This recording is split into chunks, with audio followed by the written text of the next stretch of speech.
It was a dark and stormy night in the fall of 2020. The world was already in chaos with a pandemic that had affected every single person. I was working as a journalist, and I had received a tip about an abandoned asylum that was said to be haunted by the spirits of its former patients.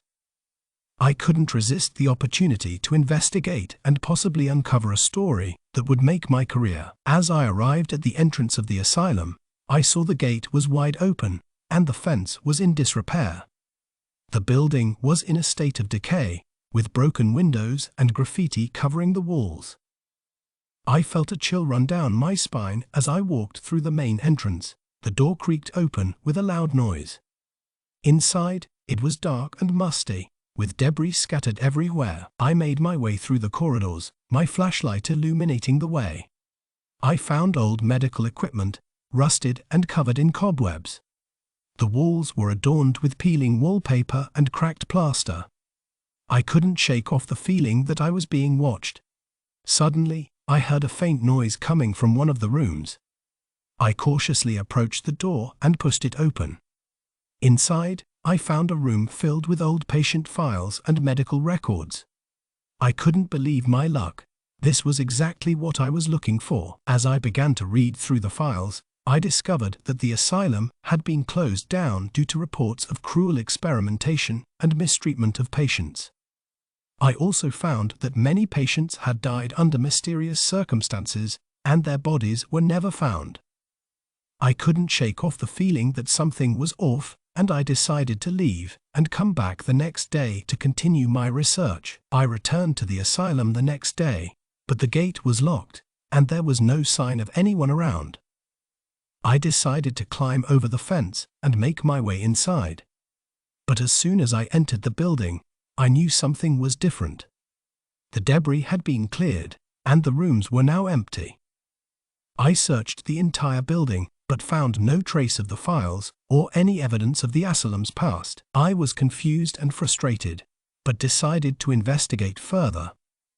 I did some digging and found out that the asylum had been bought by a mysterious investor who had demolished the building and covered up any evidence of its past. I knew I had to uncover the truth and bring it to light. That's when strange things started happening.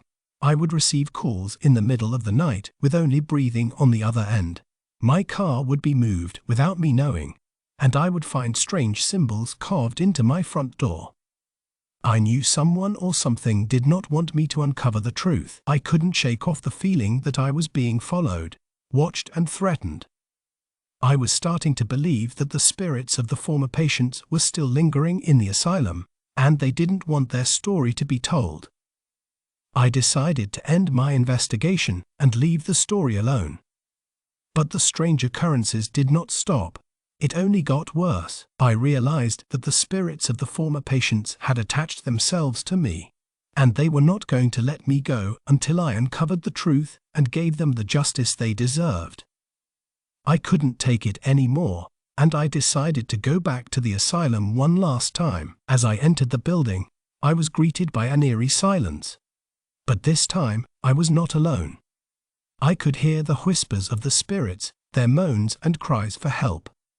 I walked through the corridors, following the sounds until I reached the basement. There, I found a hidden room that had been sealed off. Inside, I discovered the remains of the patients who had died under mysterious circumstances. It was clear that they had been used for cruel experimentation, and their bodies had been disposed of in secret. The spirits of the former patients surrounded me, their anger and pain palpable. I knew that I had to make things right and give them the closure they deserved.